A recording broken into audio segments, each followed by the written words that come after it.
300လိုနေရာမှာတော့နှင်းကြလာမယ်လို့ကျွန်တော်တခါမှမတွေးဘူးခဲ့ပါဘူးအစပိုင်းမှာတော့တောင်းအင်ဂျီတွေအကုန်ရောင်းကုန်သွားတာပဲဖြစ်ခဲ့တယ်အဲ့ဒီနောက်ဆိုင်ရဲ့စနစ်တစ်ခုလုံးပြိုလဲသွားပြီးပြုပြင်ဖို့သွားတဲ့ဝန်ထမ်းတွေတောင်အလွန်မေးခဲ့မှုကြောင့်တည်ဆုံးခဲ့ကြတယ်စီးပွားဆိုင်ရာစနစ်တွေလည်းတက်စီးသွားပြီးအေးလိုင်းကကဘာတဝမ်းကိုလွှမ်းမိုးလာခဲ့တဲ့မန်ပါရဲ့မွေးရမြေတောင်မလွတ်မြောက်နိုင်ခဲ့ဘူးမနက်စောကြီးမှာပဲကျွန်တော်ရဲ့အမဝမ်းခွဲစီကဖုံးဝင်လာတယ်ဘာဖြစ်လို့လဲအမမနက်စောကြီးချန်ချစ်အခုငါပြောမယ့်ကိစ္စကအရေးကြီးတယ်ငါနောက်နေတာမဟုတ်ဘူးတေချာနားထောင်သူ့တန်ကြောင့်ကျွန်တော်လန့်သွားတယ်အိမ်မှာတခုခုဖြစ်နေပြီလို့ထင်လိုက်မိတယ်နိုင်ငံရဲ့ရာသီဥတုစောင့်ကြည့်ရေးဌာနကနောက်ဆုံးထုတ်ပြန်ချက်အရသမိုင်းတစ်လျှောက်အပြင်းထန်ဆုံးလာနီညာဖြစ်စဉ်ဖြစ်လာတော့မယ်အခုတည်းကနိုင်ငံတော်တော်များများမှာစောင်းရာသီကိုကြိုးရောက်နေပ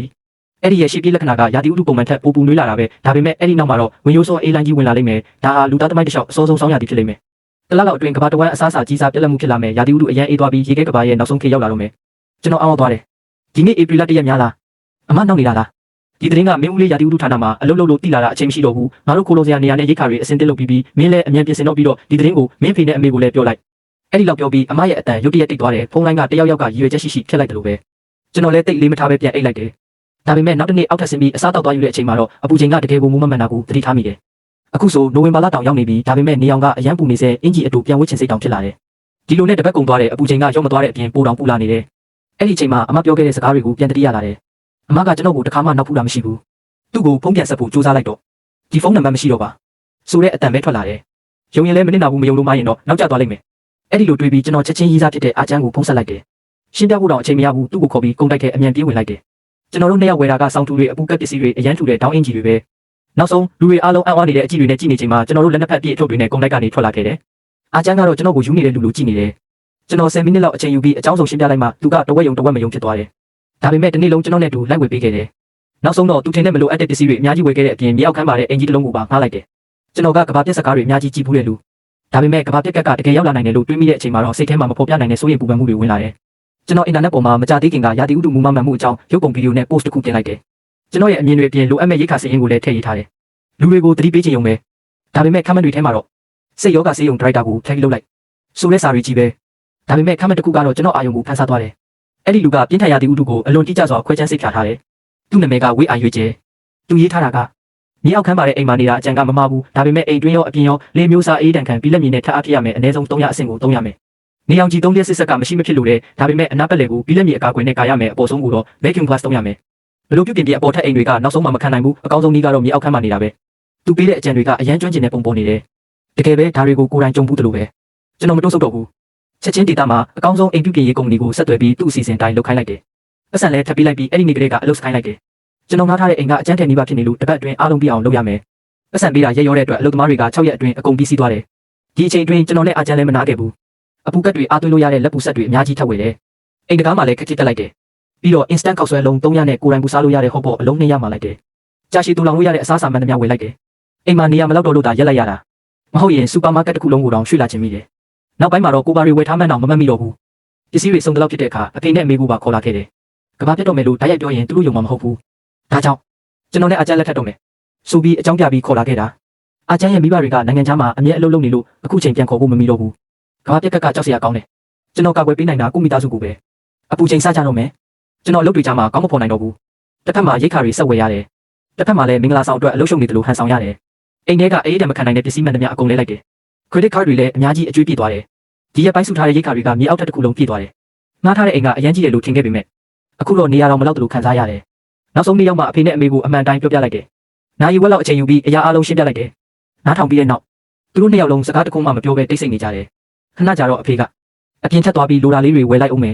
လို့ပြောပြီးထွက်သွားတယ်ကားတစ်စီးအပြည့်နဲ့ပြန်လာတဲ့အခါကျွန်တော်ကြည့်လိုက်တော့အဖေဝယ်လာတာက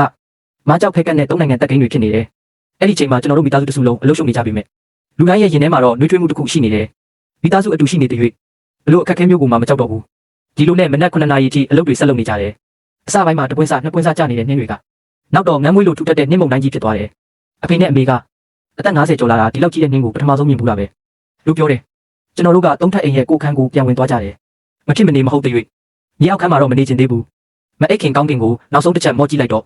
ာ့ကောင်းကင်တစ်ခုလုံးကတဖြည်းဖြည်းအနီရောင်ပိုတန်းလာနေတယ်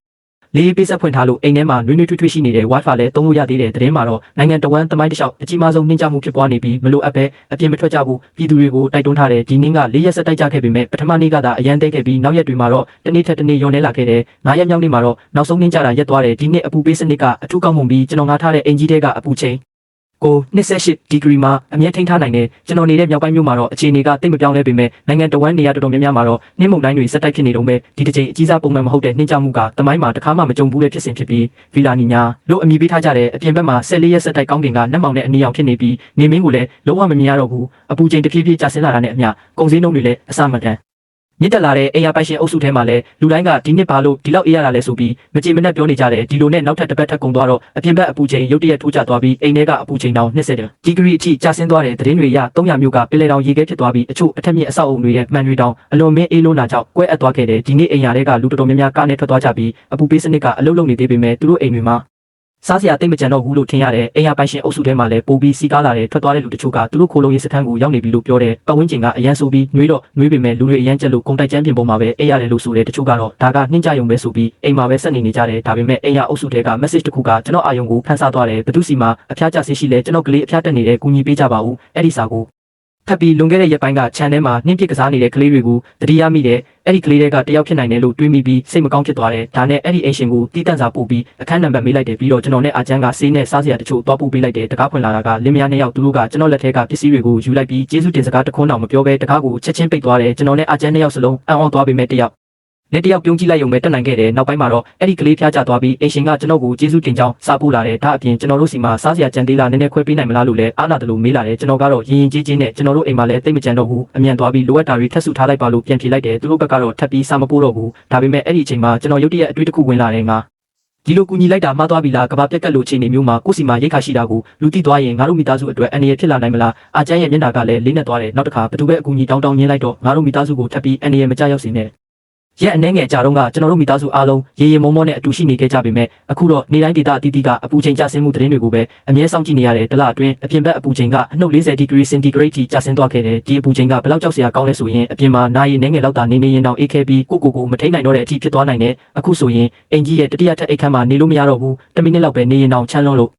တုံနေပြီးကျွန်တော်တို့တိုင်ပင်ပြီးအပေါ်ထက်ကပစ္စည်းတွေအားလုံးကိုပထမထပ်ကိုရွှေ့လိုက်တဲ့ကြံနေတဲ့ရိတ်ခါကလည်းတလောက်တော့လုံလောက်အောင်မဲ့နောက်တနေ့မှာတော့မနေ့ကထပ်တောင်ပိုအေးလာပြီးအပြင်ဘက်အပူချိန်ကအနှုတ်50ဒီဂရီထိကျသွားတယ်အိမ်ယာတွေကလူတော်တော်များများကခိုးလုံရေးစခန်းကိုထွက်သွားကြပြီးဒါပေမဲ့အရင်ကကျွန်တော်ကူညီခဲ့တဲ့မိသားစုကတော့မသွားသေးဘူးထင်တယ်သူတို့ကထပ်ပြီးစားပို့လာတဲ့လူကောင်းကြီးကျွန်တော်တို့ကိုကယ်ပါဦးအိမ်မှာစားစရာကုန်တော့မယ်ကလေးကမစားရရင်တေးလိုက်မယ်အဲ့ဒီစာကိုအမေမြင်သွားတယ်ချန်ကျစ်ဒီလိုတော့မလုပ်သင့်ဘူးသူတို့အိမ်မှာလည်းကလေးရှိတယ်လေအမေစိတ်ကိုကျွန်တော်နားလဲတယ်ဒါပေမဲ့သူတို့ကပထမဆုံးတောင်းတာမဟုတ်ဘူးဆိုတာကိုကျွန်တော်ရှင်းပြလိုက်တော့အမေလည်းတိတ်သွားတယ်အဖေကကိုယ့်ဘာသာဒုက္ခမရှာနဲ့အခုလိုအချိန်မှာငါတို့စီမှာရိတ်ခါအများကြီးရှိတာလူတိသွားရင်ပြဿနာကြီးဖြစ်လာလိမ့်မယ်လို့ပြောလိုက်တယ်အဖေပါဒီလိုပြောလိုက်တော့အမေလည်းဘာမှမပြောတော့ပဲခေါင်းငုံလိုက်တယ်အမေရဲ့စိတ်မကောင်းဖြစ်နေတာကိုကျွန်တော်မြင်ရတယ်အမေ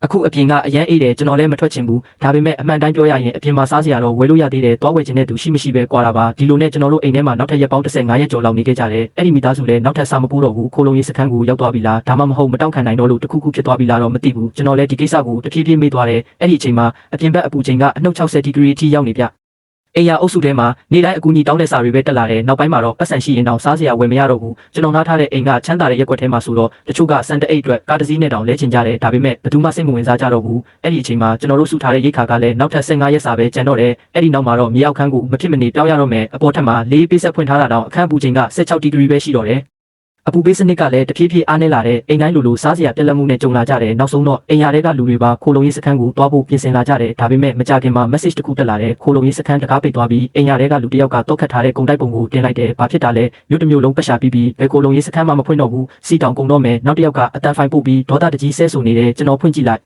တော့ခိုးလုံရေးစခန်းအဖြစ်သတ်မှတ်ထားတဲ့ကုန်တိုက်ဒုတိယထပ်မှာလူတွေပြည့်ကျက်နေတယ်ဒါပေမဲ့တကားတွေအကုန်တောက်ခတ်ထားပြီးသားခိုးလုံရေးစခန်းကလူပြည့်သွားလို့ဘသူ့ကိုမှထက်လက်မခံတော့ဘူးကျွန်တော်ဖုန်းကြည့်နေတော့ရုတ်တရက်ဝုန်းဆိုတဲ့အတန်ကြီးထွက်လာလို့အားလုံးလန့်သွားကြတယ်အတန်လာတဲ့ဘက်ကိုကြည့်လိုက်တော့အိမ်ဘေးကခိုးလုံရေးစခန်းဖြစ်တဲ့ကုန်တိုက်ရဲ့မှန်ကြီးတွေရိုက်ခွဲခံလိုက်ရပြီးတချို့ကကားနဲ့ရဲကားကိုတော့ဝင်တိုက်ကြတယ်ကားပြတ်သွားတော့ခြေလျင်နဲ့မြေအောက်ကားရဲ့နားရကိုပြေးဆင်းသွားကြတယ်အခြေအနေတစ်ခုလုံးကစင်ကလေးဖြစ်သွားတယ်အဲ့ဒီအချိန်ဒိုင်းဆိုတဲ့တနက်တန်ထွက်လာတယ်တယောက်ယောက်တနက်ပြစ်လိုက်တာပဲအဖေကချက်ချင်းတင်းပေါက်လိုက်ကကိုပိတ်လိုက်တဲ့အောက်မှာဘာဖြစ်နေမှန်းတောင်ကျွန်တော်တေချာမမြင်လိုက်ရဘူးတညာလေးနဲ့ကဘာကြီးလုံးဝပြောင်းလဲသွားခဲ့တယ်ကြောက်စရာအကောင်းဆုံးကတဘာဝပြီးမဟုတ်ဘူးလူစိတ်ပဲဥပဒေမရှိတော့တဲ့ကဘာပြက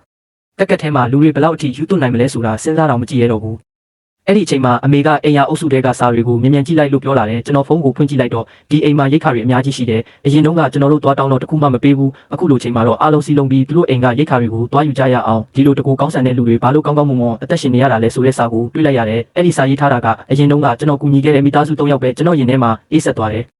အရင်တုန်းကသူတို့ကိုကျွန်တော်ကူညီခဲ့တဲ့နောက်ပိုင်းမကူညီတော့ရုံနဲ့ဒီလိုကျေးဇူးကမ်းပြီးတစ္ဆာဖောက်လိုက်မယ်လို့မထင်ခဲ့ဘူးထပ်မဆောင်တော့တဲ့အပေါ်ထက်ကပစ္စည်းတွေကိုသူတို့ထားခဲ့လိုက်ခီကိုဖွင့်ထားလေးပေးဆက်ကိုပိတ်ပြီးဝင်းမုတ်ကိုယူခဲ့အခုချက်ချင်းမြေအောက်ခန်းကိုဆင်းကြမယ်အဖေနဲ့အမေကတယောက်ကိုတယောက်ကြည့်လိုက်ပြီးလိုအပ်တာလေးတွေအမြန်သိမ်းဆည်းလိုက်ကြတယ်ကျွန်တော်လည်းမြေအောက်ပထမထပ်ကိုအမြန်ဆင်းသွားလိုက်တယ်အပြင်မှာတော့လူတွေကတကားကိုစတင်ရိုက်ဖြတ်နေကြပြီးတနက်တန်တောင်ကြအားနေရတယ်ကျွန်တော်ကပောက်ကွဲတန်ခံလုံခြုံရေးတကားသုံးထပ်လုံးကိုတောက်ခတ်လိုက်တဲ့အဖေနဲ့မေကအန်အော်ဘီကြည့်နေကြတယ်ဒီတကားကိုလက်ပစ်ပုံးနဲ့တောင်ဖွင့်လို့ရမယ်မထင်ဘူးလို့အဖေပြောတော့ကျွန်တော်လည်းပြုံးလိုက်မိတယ်မြေအောက်ခန်းကိုရောက်လာတော့အပူချိန်ကအပေါ်ထက်နဲ့လုံးဝမတူဘူးနည်းနည်းအေးပေမဲ့မြေအောက်ခန်းရဲ့တဘာဝအေးမြမှုမျိုးပဲရှိပြီးအေးခဲလောက်တဲ့အေးမျိုးမဟုတ်ဘူးဒီအဖြစ်အပျက်ကနေကျွန်တော်သဘောပေါက်သွားတာကလူတဘာဝဟာဘယ်လောက်ထိဆိုးရုံနိုင်နေဆိုတာပဲအပေါ်ထက်မှာနေလို့ရသေးပေမဲ့